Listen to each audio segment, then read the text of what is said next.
तो नेपाल में social media ban और भ्रष्टाचार के खिलाफ उठी चिंगारी ने पूरे देश को अपने आगोश में ले लिया। जेन जी के आंदोलन का आज तीसरा दिन है। प्रदर्शनकारियों का गुस्सा देखते हुए केपी शर्मा ओली ने प्रधानमंत्री पद से इस्तीफा देकर काठमांडू छोड़ दिया। ये जो तस्वीरें आप देख रहे हैं, पूरे घटनाक्रम की ये तस्वीरें हैं, कैसे नेपाल जो है वो तबाही की कगार पर पहुंचा। इससे पहले आंदोलनकारियों ने केपी ओली के निजी घर, राष्ट्रपति भवन और सुप्रीम कोर्ट में आग लगाई। राजधानी काठमांडू और आसपास के इलाकों में झड़प और आगजनी में अब तक 24 लोग मारे जा चुके हैं, जबकि 400 से ज्यादा लोग घायल हैं। हिंसक प्रदर्शन रोकने के लिए सेना ने मंगलवार रात 10 बजे से पूरे देश का कंट्रोल अपने हाथ में ले लिया है। वहीं पूर्व पीएम झालानाथ खनाल के घर को भी आग के हवाले कल कर दिया गया, जिसमें उनकी पत्नी राजलक्ष्मी चित्रकार गंभीर रूप से जल गई। उन्हें तुरंत ही कीर्तिपुर बर्न हॉस्पिटल ले जाया गया था, लेकिन उनकी मौत हो गई। प्रदर्शनकारियों पर फायरिंग का आदेश देने वाले डीएसपी की भी प्रदर्शनकारियों ने हत्या कर दी। नेपाली सेना का कहना है कि मुश्किल समय का फायदा उठाकर कुछ उपद्रवी हैं जो आम लोगों को और सरकारी प्रॉपर्टी को नुकसान पहुंचा रहे हैं। लूटपाट और आग लगाने जैसी हरकतों में वो शामिल रहे हैं। ऐसी गतिविधियां बंद कर दे लो। नेपाल सुप्रीम कोर्ट की चीफ जस्टिस रह चुकी सुशीला कार्की को अंतरिम प्रधानमंत्री बनाए जाने की अटकलें भी अब तेज हो गई हैं। हालांकि कल के मुकाबले आज हालात जो हैं वो सामान्य नजर आ रहे हैं। काठमांडू की सड़कों पर चारों तरफ जली हुई गाड़ियों के मलबे अब दिख रहे हैं। संसद भवन में कल लगाई गई आग से अब तक धुआं निकल रहा है।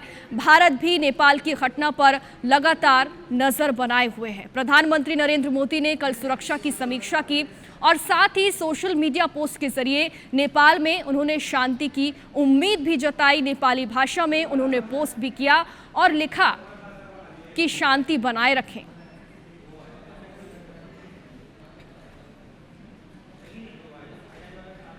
और ग्राफिक्स के जरिए आपको बता रहे हैं, देखिए राजशाही बनाम लाल क्रांति, आखिर ये शुरुआत हुई कहां से, ये आपको ग्राफिक्स के जरिए समझा रहे हैं।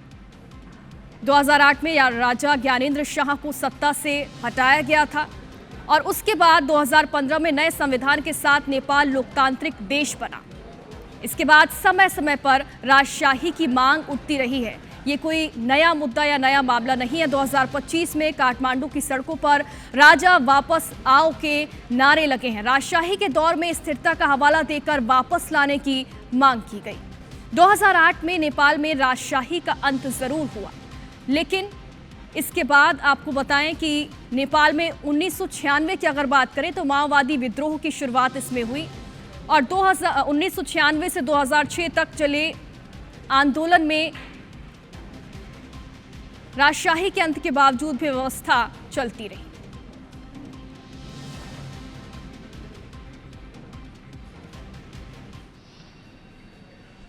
और काठमांडू में जो हालात बने हैं उसकी जो तस्वीरें हैं वो लगातार हमने आप तक पहुंचाई और यही वजह है कि IBC 24 की खबर का बड़ा असर देखने को मिला। नेपाल एयरपोर्ट में फंसे भारतीयों को मदद मिली। एयरपोर्ट में फंसे लोगों को नेपाली आर्मी से मदद मिली है।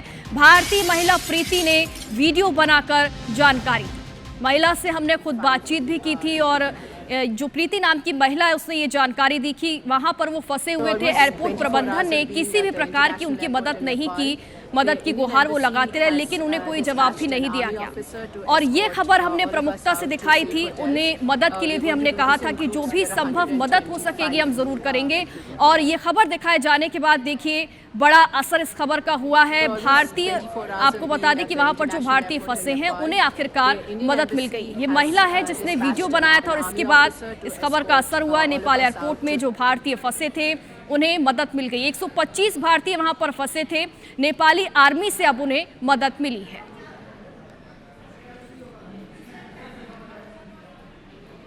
Almost 24 hours of being at the international airport in Nepal, the Indian embassy has dispatched an army officer to escort all of us out to safe hotels. We are going to do this in groups. We are 125 people here. और नेपाल सरकार ने जब social media पर प्रतिबंध लगाया तो शायद उसे अंदाजा भी नहीं था कि ये फैसला एक पूरे आंदोलन को जन्म देगा, खासकर जेन ज़ी जो कि सोशल मीडिया से सबसे ज्यादा जुड़ी हुई पीढ़ी है, उसे ही जेन ज़ी कहा जाता है। सड़कों पर ये पीढ़ी उतर आई। आइए देखें कि कैसे एक सरकारी आदेश ने नेपाल की राजनीति में तूफान लाकर खड़ा कर दिया।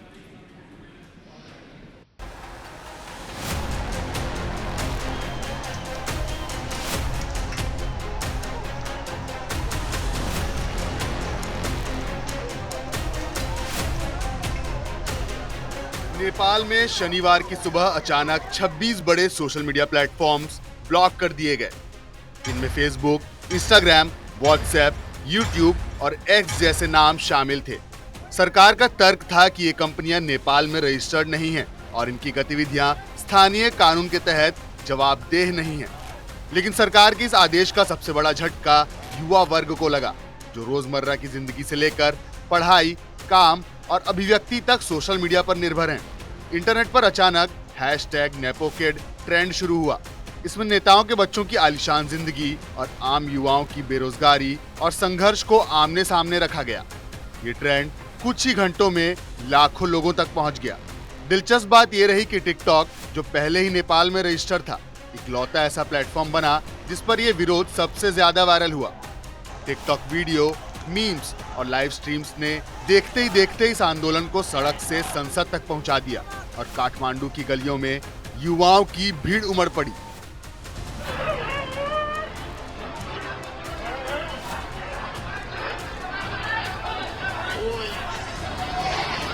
लेकिन पूरे आंदोलन के दौरान देखने वाली बात यह रही कि ये विरोध महज सोशल मीडिया का नहीं था, बल्कि ये भ्रष्टाचार, बेरोजगारी और अवसरों की कमी के खिलाफ गुस्से का विस्फोट था। नेपाल में सोशल मीडिया बैन सरकार का एक प्रशासनिक फैसला था, लेकिन जेन ज़ी ने इसे अपनी आजादी पर हमला मान लिया और इसी वजह से विरोध की चिंगारी एक बड़े जन आंदोलन में बदलने लगी।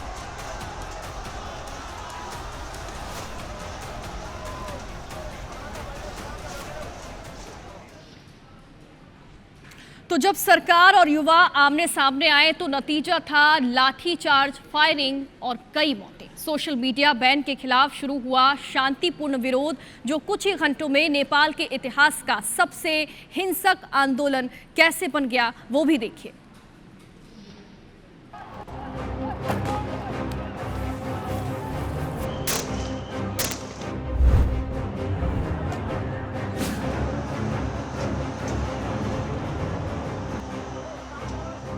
काठमांडू की सड़कों पर जब युवाओं का सैलाब संसद भवन की ओर बढ़ा, पुलिस ने उन्हें रोकने की कोशिश की।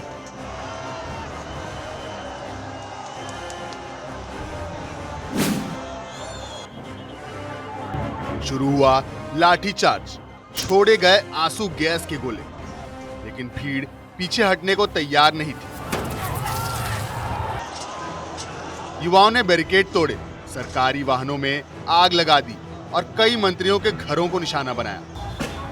राजधानी से लेकर छोटे शहरों तक हर जगह पुलिस और प्रदर्शनकारियों की भिड़ंत होने लगी। हालात काबू से बाहर होते देख पुलिस ने फायरिंग शुरू कर दी।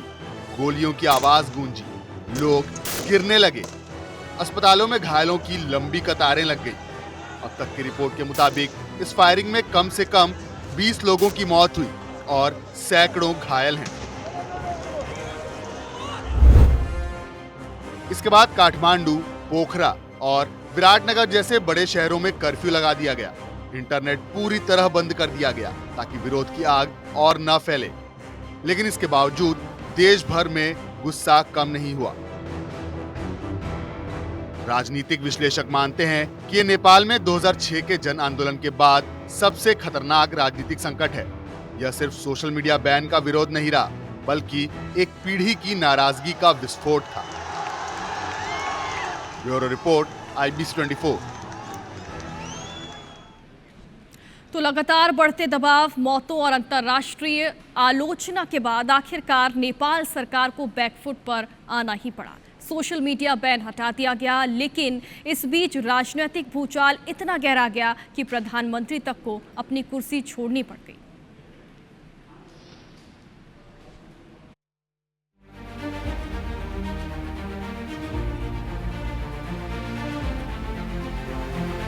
सोमवार की रात नेपाल की कैबिनेट की आपात बैठक बुलाई गई।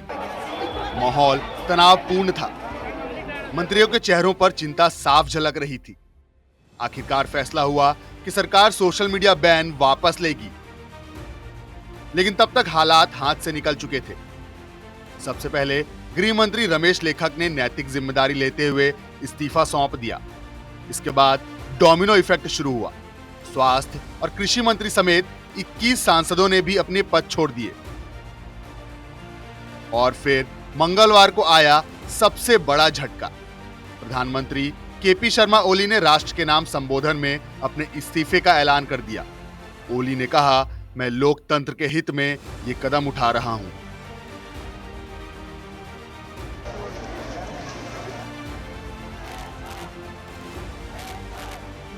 ओली के इस्तीफे के बावजूद विरोध जारी रहा। सड़कों पर युवा अब भी नारे लगा रहे थे।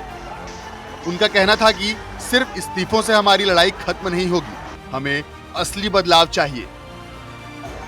विशेषज्ञों के मुताबिक यह आंदोलन नेपाल की राजनीति में अस्थिरता को और गहरा कर गया है।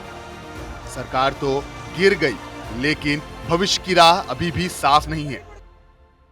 सोशल मीडिया बैन हट गया, प्रधानमंत्री कुर्सी छोड़ गए, लेकिन युवाओं का गुस्सा शांत नहीं हुआ। अब सवाल है कि क्या नेपाल की राजनीति इस नई पीढ़ी के दबाव को झेल पाएगी? Bureau report, IBC 24।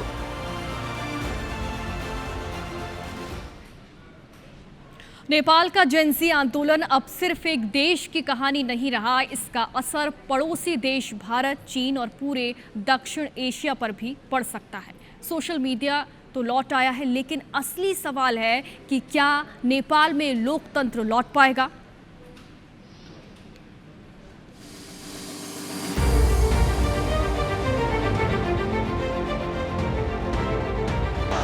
Social media ban हटने के बाद भी नेपाल के युवा सड़कों से हटने को तैयार नहीं है। अब उनकी मांगे और बड़ी हो चुकी हैं।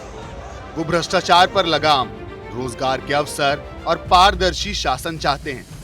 युवाओं का कहना है कि यह आंदोलन सिर्फ फेसबुक और इंस्टाग्राम के लिए नहीं है, बल्कि ये उनके भविष्य के लिए लड़ाई है। राजनीतिक एक्सपर्ट्स मानते हैं कि नेपाल का यह जेनजी आंदोलन दक्षिण एशिया में लोकतांत्रिक सुधार की नई राह खोल सकता है। पड़ोसी भारत और चीन दोनों इस हालात पर नजर बनाए हुए हैं। भारत के लिए नेपाल सिर्फ एक पड़ोसी नहीं, बल्कि व्यापार और सुरक्षा का अहम साझेदार है। वहीं चीन के लिए नेपाल उसकी बेल्ट एंड रोड इनिशिएटिव का अहम हिस्सा है। इसीलिए सवाल ये भी है कि नेपाल का राजनीतिक भविष्य किस ओर झुकेगा, भारत की ओर या फिर चीन की ओर। सबसे बड़ा सवाल नेपाल के भीतर है कि क्या सरकार युवाओं की आवाज सुनेगी या फिर यह आंदोलन एक और बड़े राजनीतिक संकट की नींव रखेगा। Bureau report, IBC 24। तो नेपाल में जेनजी आंदोलन ने वहां की सत्ता हिलाकर रख दी। हर तरफ अफरा तफरी और अराजकता का माहौल बना हुआ है और इस बीच बालेन शाह नाम का एक शख्स इस आंदोलन का चेहरा बना हुआ है। जानते हैं कि कौन है ये बालेन शाह जिसे जेनजी नेपाल की सत्ता सौंपने की मांग कर रही है।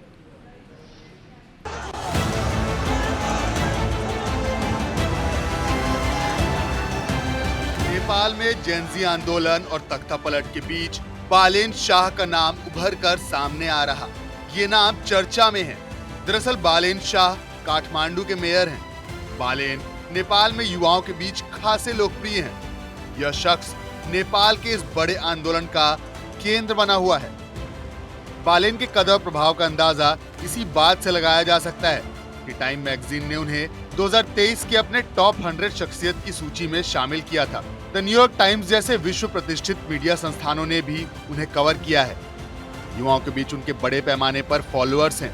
अक्सर सोशल मीडिया पर उनके पोस्ट राष्ट्रीय स्तर पर बहस छेड़ देते हैं और तेजी से ट्रेंड करने लगते हैं। उनकी जीवन शैली, रहन सहन, स्टाइल, सब कुछ वहाँ के युवाओं के लिए एक रोल मॉडल की तरह है। यही वजह है कि इस बड़े आंदोलन को बालेन ने बड़ी ही आसानी से अपना समर्थन देकर हाईजैक कर लिया। बालेन शाह ने अपने करियर की शुरुआत एक सिविल इंजीनियर के तौर पर की। फिर उन्होंने रैपर के रूप में अपनी किस्मत आजमाई।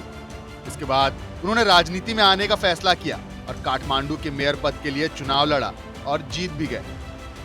राजनीति में उनका अप्रत्याशित उछाल, युवाओं के बीच लोकप्रियता और पारंपरिक राजनीतिक दलों से नेपाली युवाओं का बढ़ते मोहभंग ने बालेन को नायक बना दिया।